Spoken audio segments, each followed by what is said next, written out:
Saya baru jual tanah 3 bulan terdekat ni, harga tanah 60,000. Berapakah nilai zakat? Jual tanah tak kena zakat. Faham tak? Jual rumah tak kena zakat.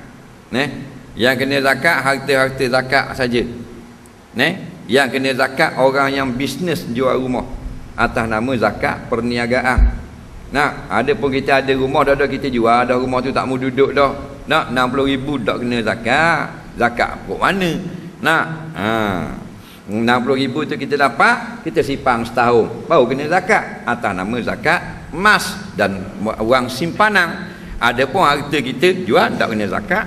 Cicing kita lama dah kita pakai, tiba-tiba kita puas dah pakai, kita jual 20,000 ke beli, tak kena zakat. Dan yang kena zakat orang niaga cicing. Faham lagi? Perniaga dia memang niaga cicing. Bila setahun kiralah harga-harga barang-barang dan sebagainya. Zakat perniagaan.